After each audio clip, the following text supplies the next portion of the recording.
Sir lovely ಟೀಮ್ಗೆ Steffi ಕಂಡಿದ್ದು ಹೇಗೆ ಸರ್? ಬಿದ್ದಿದ್ದು ಹೇಗೆ ಅಂತ, ಎಲ್ಲಿಂದ ಹೆಂಗ್ ಹುಡುಕಿದ್ರು ಡೈರೆಕ್ಟ್ರು? ಸ್ಟೆಫಿ ನಮ್ಮ ಟೀಮ್ಗೆ ಸಿಕ್ಕಿದ್ದು ಸಾಕಷ್ಟು ಹುಡುಕಾಡಿದ ನಂತರ ಒಂದು 6-7 ತಿಂಗಳು ಹುಡುಕಾಟ ನಡೆದಿದೆ ಹೀರೋಯಿನ್ ಪಾತ್ರಕ್ಕೋಸ್ಕರ. ಹೀರೋಯಿನ್ ಒಂದು ಹೊಸ ಫೇಸ್ ಆಗಬೇಕು ಅಂಡ್ ತುಂಬಾ ಅದ್ಭುತವಾದ ಪರ್ಫಾರ್ಮರ್ ಆಗಬೇಕು ಅಂಡ್ ಗರ್ಲ್ ನೆಕ್ಸ್ಟ್ ಡೋರ್ ಆಗು ಕಾಣಿಸ್ಬೇಕು. ಅಷ್ಟೇ ಗ್ಲಾಮರ್ ಕೋಶಂಟ್ ಅಂದ್ರೆ ಗ್ಲಾಮರಸ್ ಆಗಿ ತುಂಬಾ ಪ್ರೆಸೆಂಟ್ ಮಾಡೋ ಪ್ರಯತ್ನ ಇಲ್ಲವೇ ಇಲ್ಲ ಸಿನಿಮಾದಲ್ಲಿ. ಬಟ್ ಆ ಒಂದು ಕೋಶಂಟ್ ಇರಬೇಕು. ಸೊ ಇದೆಲ್ಲವೂ ಇನ್ನೂ ಒಂದಷ್ಟು ಕ್ರೈಟೀರಿಯಾಗಳನ್ನ ಇಟ್ಕೊಂಡು ಹುಡುಕಾಡ್ತಿದ್ದು. ಸೊ ಸಿಕ್ಕಿರಲಿಲ್ಲ ನಮಗೆ ಹೀರೋಯಿನ್. ಸಿನಿಮಾ ಶೂಟಿಂಗ್ ನಮ್ಗೆ ಶುರು ಆಗೋಯ್ತು. ಆಕ್ಷನ್ ಬ್ಲಾಕ್ಗಳಿಂದ ಶುರು ಮಾಡಿದ್ದು ನಾವು ಶೂಟಿಂಗು.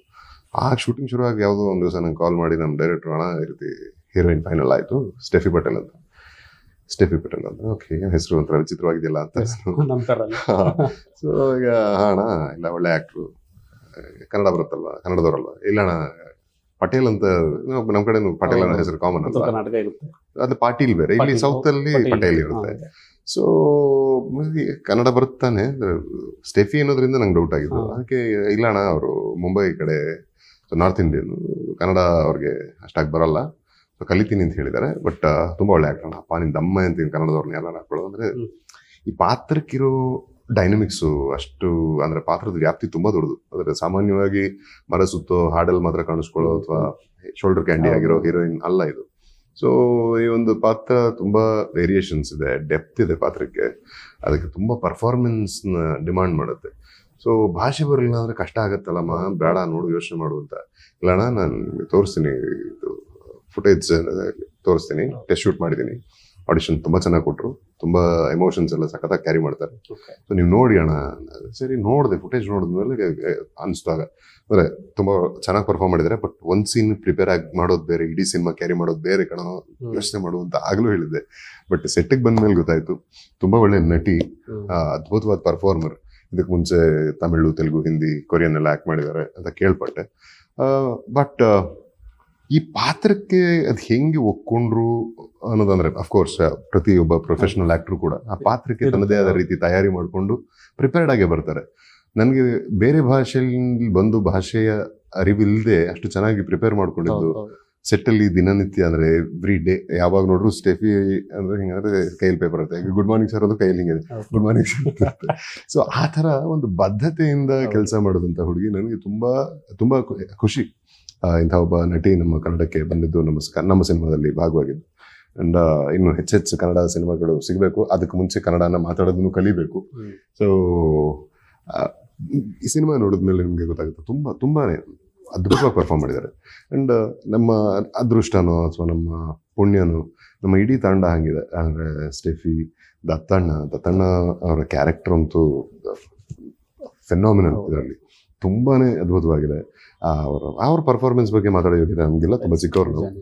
ಬಟ್ ಆ ಪಾತ್ರ, ಅದನ್ನ ಅವರು ಡಾನ್ ಮಾಡಿರೋ ರೀತಿ, ಆ ಪಾತ್ರದ ಎಮೋಷನ್ಸು ಬ್ಯೂಟಿಫುಲ್. ಅವ್ರ ಲವ್ ಸ್ಟೋರಿ ಒಂದಿದೆ, ಫ್ಯಾಬ್ಯುಲಸ್. ಅಂದ್ರೆ ದತ್ತಣ್ಣ ಅವ್ರ ಲವ್, ನಮ್ಮ ಲವ್ ಸ್ಟೋರಿಗಿಂತ ನನಗೆ ಅದೊಂದು ಸ್ವಲ್ಪ ಅಂದ್ರೆ ಚೆನ್ನಾಗಿದೆಲ್ಲ ಇದು ಅನ್ನೋ ಥರ. ನೀವು ನಮ್ಮ ಇಂಟರ್ವ್ಯೂ ಈಗ ಸ್ಟಾರ್ಟ್ ಆದಾಗಿಂದ 3 ಹಿಂಟ್ ಕೊಟ್ಟಿದ್ದೀರಾ, ಬೇರೆ ಯಾವ ಚಾನಲ್ ಕೊಟ್ಟಿದ್ರೆ ಗೊತ್ತಿಲ್ಲ. ಒಂದು ಅನಾಥ ಅನ್ನೋದು, ಒಂದು ಬೆಂಗಳೂರಲ್ಲಿ ಇರ್ಲಿಲ್ಲ, ಬೇರೆ ಕಡೆಯಿಂದ ಬರ್ತೀರಾ ಅನ್ನೋದು, ದತ್ತಣ್ಣ ಒಂದು ಲವ್ ಸ್ಟೋರಿ ಇರುತ್ತೆ ಅನ್ನೋದು.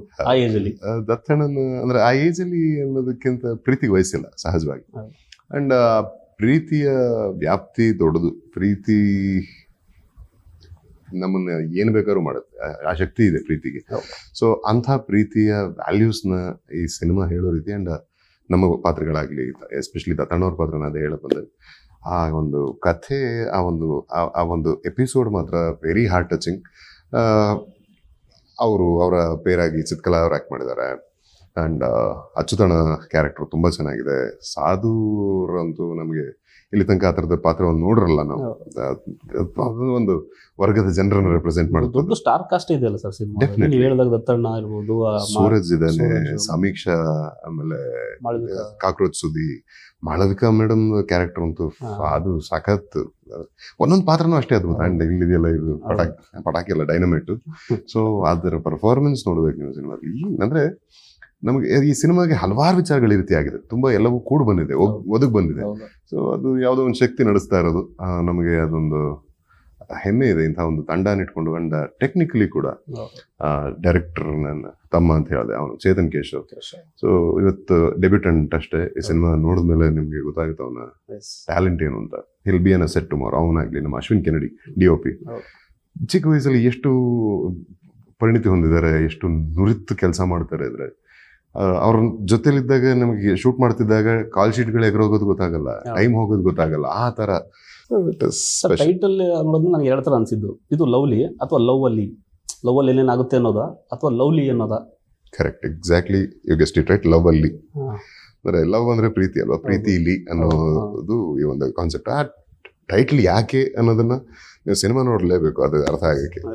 ಸೊ ಆಫ್ ಕೋರ್ಸ್ ಇದು ಪ್ರೀತಿಲಿ ಅಂದ್ರೆ ಈ ಜೈ ಅನ್ನೋ ಪಾತ್ರದ ಒಂದು ಬದುಕಿನ ಪ್ರೀತಿ ಅಧ್ಯಾಯ ಇದು. ಆ ಅಧ್ಯಾಯಕ್ಕೆ ಲವ್ಲಿ ಅನ್ನೋ ಟೈಟ್ಲ್ ಯಾಕೆ ಬಂತು, ಹೇಗೆ, ಏನ್ ಲವ್ಲಿ, ಅದನ್ನ ಸಿನಿಮಾ ನೋಡೇ ಕಂಡುಕೋಬೇಕು. ಅಂದ್ರೆ ನಾರ್ಮಲ್ ಆಗಿ ಟೈಟ್ಲ್ ನೋಡಿ ಬರುವಂತ ಜನರ ಒಂದು ಗ್ರೂಪ್ ಇರುತ್ತೆ. ಸಿನಿಮಾ ಲಾಂಚ್ ಆದ ತಕ್ಷಣ ಟೈಟಲ್ ಲಾಂಚ್ ಆಗುತ್ತೆ, ಆ ಲಾಂಚ್ ಆದ್ಮೇಲೆ ಟೈಟಲ್ ನೋಡ್ಕೊಂಡು ಬರುವಂತ ಒಂದು ಗ್ರೂಪ್ ಇರುತ್ತೆ. ಸೊ ಇಲ್ಲಿ ಟೈಟಲ್ ನೋಡಿ ಒಳಗಡೆ ಬಂದವ್ರಿಗೆ ಅದು ಇರುತ್ತಾ ಅನ್ನೋದು ಸರ್. ಈಗ ಲವ್ಲಿ ಅನ್ನೋದು, ಈಗ ನಾವು ಸ್ವಲ್ಪ ಡೆಪ್ತ್ ಆಗಿ ಹೋಗಿ ನೋಡ್ತೀವಿ, ಲವ್ಲಿ ಅಥವಾ ಲವ್ ಅಲ್ಲಿ ಎರಡು ವಿಚಾರ. ಕೆಲವರು ಲವ್ಲಿ ಅಂತಿದೆ, ಒಂದು ರೊಮ್ಯಾಂಟಿಕ್ ಸಿನಿಮಾ ಇರ್ಬೋದು, ಲವ್ ಸ್ಟೋರಿ ಇರ್ಬೋದು ಅಂತ ಬರ್ತಾರೆ. ಅವ್ರಿಗೆ ಇದು ಸ್ಯಾಟಿಸ್ಫೈ ಆಗುವಂತ ಸಿನಿಮಾ. ಲವ್ಲಿ ಪಕ್ಕದಲ್ಲಿ ಲಾಂಗು ಇದೆ. ಅದಕ್ಕೆ ನನ್ನ ಪ್ರಶ್ನೆ, ಲವ್ಲಿ ಪಕ್ಕದಲ್ಲಿ ಲಾಂಗ್ ಇದೆ, ಅದರಲ್ಲಿ ಲವ್ಲಿ ಏನು ಅಥವಾ ಯಾಕೆ ಅನ್ನೋದನ್ನ ಸಿನಿಮಾ ನೋಡಿದಾಗ ನಿಮ್ಗೆ ಡೆಫಿನೆಟ್ಲಿ ಕನ್ವೆ ಆಗೇ ಆಗುತ್ತೆ, ಅರ್ಥ ಆಗೇ ಆಗುತ್ತೆ. ಅಂಡ್ ಯಾವುದೊಂದು ಈ ಸಿನಿಮಾದಲ್ಲಿ ಅತಿರೇಕವಾಗಿ ಅಥವಾ ಅನಗತ್ಯವಾಗಿ ಸುಮ್ಮನೆ ಏನೋ ಒಂದು ಫೋರ್ಸ್ ಫಿಟ್ ಮಾಡೋಕ್ಕೆ ಇಲ್ಲವೇ ಇಲ್ಲ. This is absolutely written and blended so well, also captured. ಅದನ್ನ ಮಾತಾಡ್ಬಿಡ್ಬೇಕು ಅಂತ ತುಂಬಾ ಆಸೆ. ಅಂದ್ರೆ ಸಿನಿಮಾದ ಕಂಟೆಂಟ್ ಬಿಟ್ಕೊಟ್ಟಂಗೆ ಆಗುತ್ತೆ ಅನ್ನೋ ಒಂದೇ ಕಾರಣಕ್ಕೆ. ಆಯ್ತು, ಟ್ರೈಲರ್ ಇರೋದು ಒಂದು ಡೈಲಾಗ್ ಮಾಸ್ ನಿಮ್ಮ ಆ ಸಿನಿಮಾದಲ್ಲಿ. ಟ್ರೈಲರ್ ನಾವು ಕೇಳಿದೀವಿ, ಮನುಷ್ಯನಾಗಿದ್ದಕ್ಕಿಂತ ರಾಕ್ಷಸನಾಗಿ ಬದುಕಿದ್ದೆ ಜಾಸ್ತಿ ಅನ್ನೋದು. ಅದನ್ನ ಬಿಟ್ಟು ಒಂದು ಡೈಲಾಗ್, ನೀನು ನನ್ನ ಇಷ್ಟಪಟ್ಟಂಗಲ್ಲ, ನಾ ಏನಾರು ನೀನು ಇಷ್ಟಪಡೋಕೆ ಶುರು ಮಾಡಿದೆ ಅಂತ ಅನ್ಕೋ, ನೀನೇ ಬಂದು ಕಾಲಿಡ್ಕೊಂಡು ನಾನು ಬಿಟ್ಬಿಡೋದ್ರು ನಾನೇನು ಬಿಡಲ್ಲ. ಸಾಕಾಗಿದೆ ಸರ್. ಅದಕ್ಕೆ ಸ್ಟೆಫಿ ಏನಂತಾರೆ ಕೌಂಟರ್ ಡೈಲಾಗ್? ನಾನೇನ್ ಬಿಡ್ತಿಲ್ಲ ಗೊತ್ತು, ನೀನನ್ ಬಿಡಲ್ಲ, ನೀನೇನ್ ಬಿಡಲ್ಲ ಅಂತ ಗೊತ್ತು, ಅದಕ್ಕೆ ನಾನೇನ್ ಬಿಡ್ತಲ್ಲ. ಸಾಕಾಗಿದೆ ಸರ್. ಬಟ್ ಚೆನ್ನಾಗಿ ಮಾತಾಡ್ತಾರೆ, ಪ್ರೊನೌನ್ಸಿಯೇಷನ್ ತುಂಬಾ ಚೆನ್ನಾಗಿದೆ ಸರ್. ಒಂದು ಸಿನಿಮಾ ಅಂತಂದಾಗ ಫಸ್ಟ್ ಮ್ಯಾಟ್ರ್ ಟೈಟಲ್ ಆಗುತ್ತೆ, ಅದರಲ್ಲಿ ಗೆಲ್ತೀರಿ, ನಾವು ಅಂದ್ಕೊಂಡಂಗೆ ಗೆದ್ದಿದ್ದೀರಿ. ಎರಡನೇ ಪಾಯಿಂಟು ಮ್ಯೂಸಿಕಲ್ಲಿ ತುಂಬ ಪಾಯಿಂಟ್ ಆಗುತ್ತೆ ಸರ್. ಇವತ್ತಿನ ಜನ್ರೇಷನ್ಗೆ ಮ್ಯೂಸಿಕ್ಕು ತುಂಬ ಒಂದು ಪಾಯಿಂಟ್ ಆಗುತ್ತೆ. ಸೊ ಅದರಲ್ಲಿ ಅನೂಪ್ ಶ್ರೀನಿವಾಸ್ ಅವರು ನಿಮ್ಮ ಟ್ರೈಲರಲ್ಲೇ ಅದು ಮ್ಯೂಸಿಕ್ಕು ಬೂಮ್ ಬೂಮ್ ಬೂಮ್ ಅಂತ ಕೊಡ್ತಾರೆ, ಟಕ್ ಆದ ತಕ್ಷಣ ಮತ್ತೆ ಬೇರೆ ಸೀನು, ಅದು ಹೆಂಗೆಲ್ಲ ವರ್ಕ್ ಆಯ್ತು ಸರ್ ಆ ಮನುಷ್ಯ. ಅವರು ಇದಕ್ಕಿಂತ ಮುಂಚೆ ಕೊಡೋ ಒಂಥರ ಸಾಫ್ಟ್ ಸಾಂಗ್ಗಳು, ಒಂಥರ ಮೆಲೋಡಿ ಸಾಂಗ್ ಕೊಟ್ಟಿರೋಂಥ ಮನುಷ್ಯ ಈ ಸಿನಿಮಾದಲ್ಲಿ ವೆರೈಟಿ ಜಾನರ್ ಚೇಂಜ್ ಮಾಡಿ ನಿಮ್ಮ ಲುಕ್ಗೆ ಸೂಟ್ ಆಗೋಂಥ ಮ್ಯೂಸಿಕ್ ಕೊಡ್ತಾರೆ ಅಂತಂದರೆ ನೀವು ಯಾವ ಲೆಕ್ಕದಲ್ಲಿ ಅವ್ರಿಗೆ ವರ್ಕ್ ಮಾಡಿರ್ತೀರಾ? ಪ್ರತಿಭಾವಂತ, ಅದು ಅವ್ರವ್ರಲ್ಲಿ ಪ್ರತಿಭೆ ಅದು. ಅಂದ್ರೆ ಈಗ ಏನಾಗುತ್ತೆ, ಯಾವಾಗಲೂ ನೀವುಗಳೆಲ್ಲ ಕೇಳಿದಾಗ ನಿಮ್ಮನ್ನ ಇನ್ನು ಸರಿಯಾಗಿ ಯೂಸ್ ಮಾಡ್ಕೋಬೇಕಾಗಿತ್ತು, ಮಾಡ್ಕೊಂಡಿಲ್ಲ ಅಂತ ಹೇಳಿದಾಗ್ಲೂ ಅದನ್ನ ಬಳಸ್ಕೊಳ್ಳೋದ್ರ ಮೇಲೆ ಇರುತ್ತೆ. ಈಗ ಇಲ್ಲೊಂದು ಲೈಟ್ ಇದೆ ಅಂದ್ರೆ ಲೈಟ್ ಬೆಳಕು ಕೊಡುತ್ತೆ ನಿಜ, ಅದನ್ನ ಯಾವ ಕಡೆ ತಿರ್ಸ್ಕೋಬೇಕು ಅನ್ನೋ ನಮ್ದೇ ತಾನೆ. ಹೆಂಗ್ ಇಟ್ಕೋಬೇಕ ಲೈಟ್ ನಮ್ ಕಾಲ್ ತಾನೆ. ಆ ಕಡೆ ತಿರ್ಸ್ಬಿಟ್ಟು ಈ ಕಡೆ ಬೆಳಕು ಬರ್ತಾ ಇಲ್ಲ, ನಂಗೆ ಫೋಟೋ ಸಿಗ್ತಾ ಇಲ್ಲ ಅಂದ್ರೆ ಇಲ್ಲಿಂದ. ಹಾಗೆ ಅಂದ್ರೆ ಅವ್ರನ್ನ ಯಾವ ರೀತಿ ಬಳಸ್ಕೊಂಡಿದ್ದಾರೆ ಅನ್ನೋದ್ರ ಮೇಲೆ ಆಧಾರಿತವಾಗಿರ್ತದೆಲ್ಲ. ಅದನ್ನ ದಾಟಿ ಒಂದಷ್ಟು ಒಳ್ಳೆ ಕಂಟೆಂಟ್ ನಮಗೆ ಇಲ್ಲಿ ತನಕ ಕೊಟ್ಕೊಂಡು ರಂಜಿಸ್ಕೊಂಡೇ ಬಂದಿದ್ದಾರೆ. ಹಲವಾರು ಹಿಟ್ ಸಾಂಗ್ಸ್ ಇದೆ. ಬಟ್ ಇಲ್ಲಿ ತನಕದ ಅನೂಪ್ ಸಿಳಿನ್ ಬೇರೆ, ಈ ಸಿನಿಮಾದ ಅನೂಪ್ ಸಿಳಿನ್ ಬೇರೆನೆ.